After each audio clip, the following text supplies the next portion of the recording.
Hello. Hi there.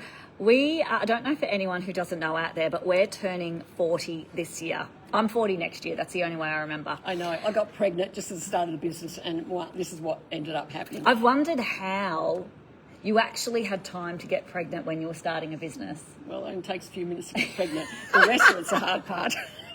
I remember the moment, actually. On the day, you remember the minute? Day. I'd just come back from an overseas trip and we missed each other. Oh, wow. So much. It was all that passion. All that passion ended up being... And then you had no time to do it again for another 2 years? Months. Yeah, Oh, okay, 2 9 years, months, okay. whatever. So I thought that we could have this session to kind of pick Mum's brain as to what happened back then, because I was not born until another year later. And Mum's got a really cool backstory and she never shares it, ever. So she's sharing it. It doesn't seem any point. Is anyone interested? Okay, I'll tell you. I am. It's cool. She's cool. She's actually cool. So is my dad. Okay, so when I was 14, we have to start somewhere. 14, I went for a job at Witchery. That's a long time. Just for Saturday morning work, and I painted some pictures for them, and I got a job offer. And why did you paint pictures for them? Oh, okay, because back in those days, everything was done by hand, no computers, right? Mid-80s. Oh, no, when was that?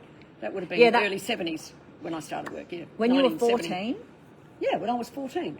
I was born in 54. Okay. All right. We're going into the details. I didn't leave school. I just did Saturday work. Anyway, I painted these pictures so they could put them in all their stores. They had, I don't know, 100, 200, 300 stores. Casual. So small business. Yeah, that's right, just a small business. And you know what? I think the guy who owned the place liked me. Thank God. In a creepy way? No, in a beautiful way. Checking. He thought I had something, So, he asked me to join the business when I left school. He said, wait till you finish school. 18, come back. Yeah. So I did that, and I stayed there for many years. While I was there, my dream was always to start my own business, and I really loved dressing women and making them look good and feel good. But it all came from me being really little. Like my mum was buying me clothes size 14 when I was about 10, and I never grew into them. She always said, "You'll grow into them," but I never did. Mum's only about 4'9". She says 5 foot. No, I'm 5 foot. Come on, 5 foot. Anyway, so that kind of started the whole fashion thing. The fact that I was different, very different to what was out there as far as fashion goes. And you love fashion, and you probably didn't have all that much money to, she was 14, so she didn't have any money, but her parents are like, girl.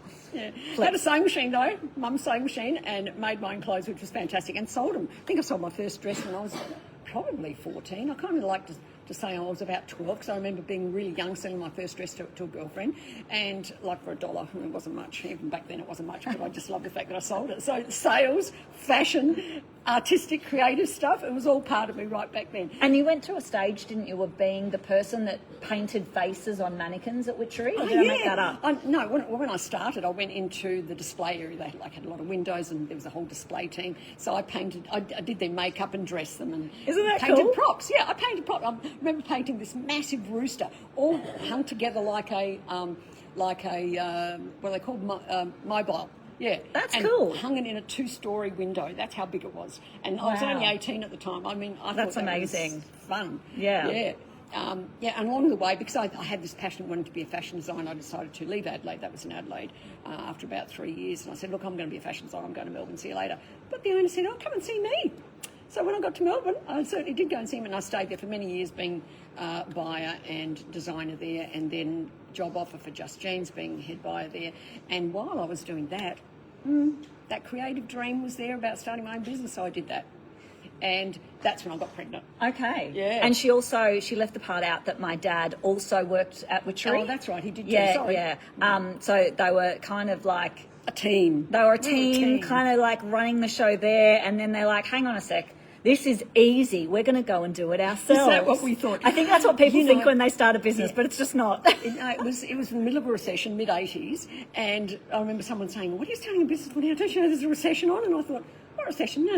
Yeah, who cares about that? We're so good, we won't have to worry about a recession. That's really, the arrogance of being young. That's why you can't do it when you're my age. You're too clever. By this stage, you can't do things. You've got to be a little bit naive. But when you're 29, you think, oh yeah, I can do anything. Yeah. That was the best part. So then you left Witchery, you went to Just Jeans, you were there for a hot minute, and then you actually decided to go out and start your own business. Yep. And you started out in like, I know that you guys have been on like the front cover of Dolly, the front cover of Cosmopolitan, and stay tuned. We've got some pretty cool stuff coming that you guys will be able to be a part of. I'm so excited about that. Yeah, I want to wear each one. Yeah. Purely because it's magic, I reckon. And because we're like rummaging through, because obviously Faye has kept all the photos from all the time. We've got like literally thousands and thousands of physical real photos. Yeah, I'm going to show them all.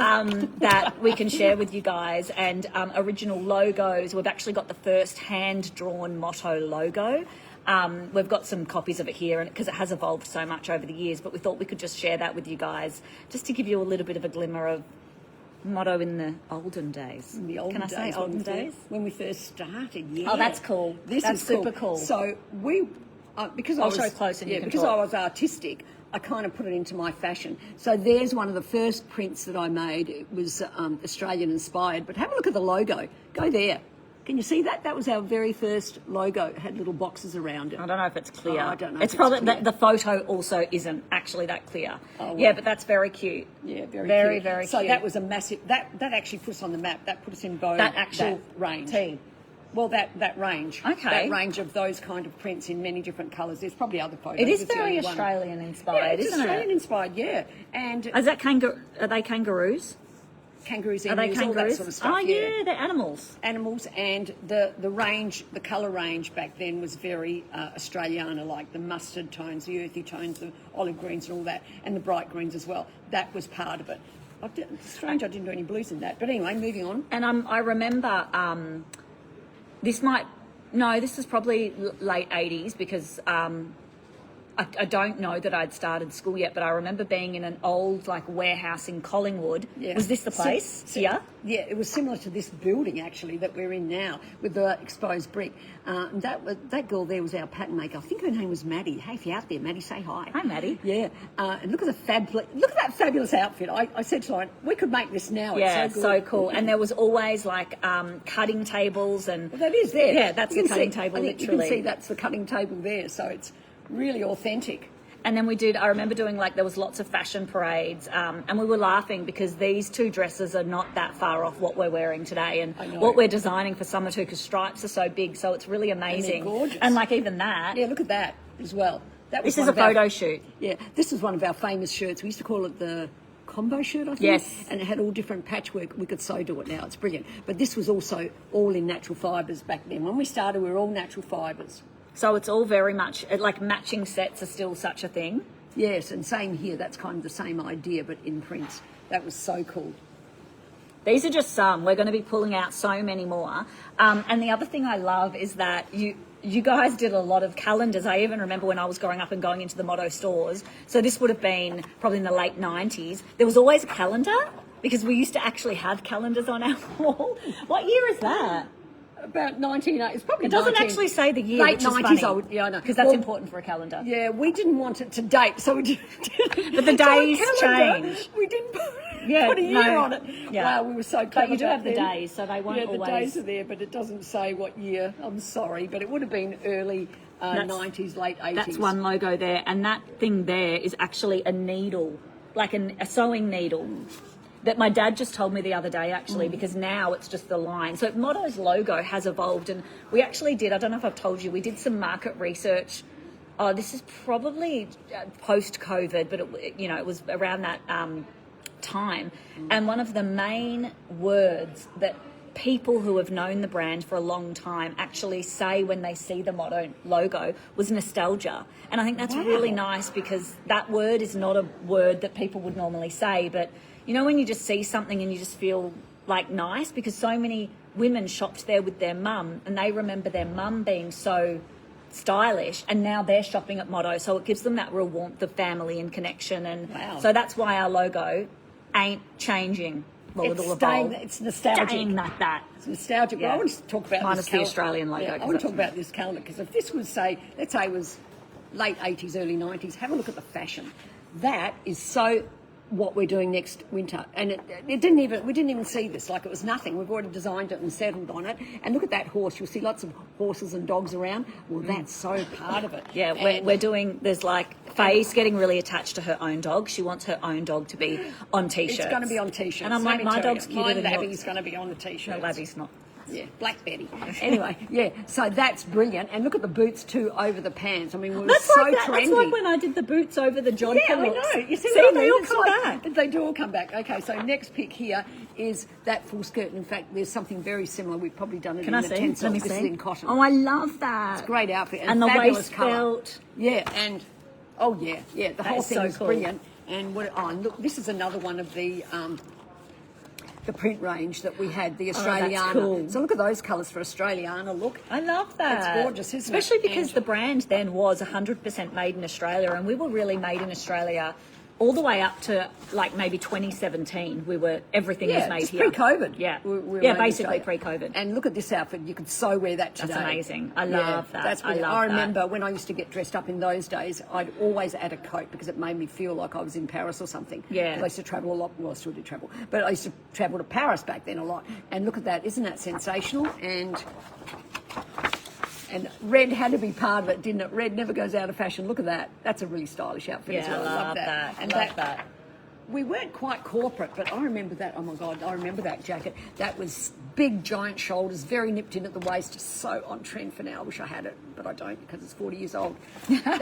Actually, I want you guys to tell us, does anyone still have any pieces? Because if you do, we might need to borrow them. At least take for a some photo. really cool stuff that we're doing. Yeah, we've got to take a photo. And this is that crush look, so you know that crush look has been around Oh, for let a me long see. time as well.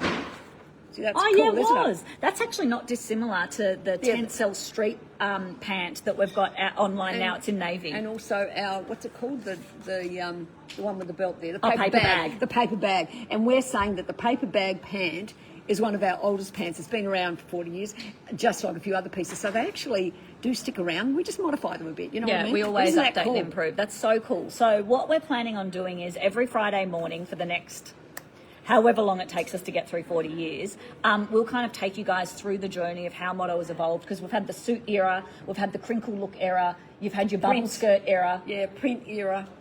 lots of Different eras yeah. anyway. And You now looked we're at me, into the you don't remember the print. We were all prints once. Yeah, but I sort of thought that as the crushed crinkle era. Oh no, it was two separate eras. Oh, were yeah. they? Well, I wasn't Yeah, here. Well, you weren't. Maybe, I've only been here for 20 I don't know. years. Okay. I've only been here for 20 years. Before that, I wasn't interested. But, all right, guys, thanks for watching. Now, we're doing a sneak peek this afternoon at 4 o'clock Melbourne time to show you everything that's coming next week. You're going to want to jump in for that because I tried them on before Nick went on holidays to do some videos, and they're They look really, amazing. I've really, seen really some. good. Every time I see your videos, I go, oh wow, Yeah, that's they're really great. good. I was so excited. Okay, guys, thanks for watching. Mwah. Bye for See now. you later. Mwah. Bye.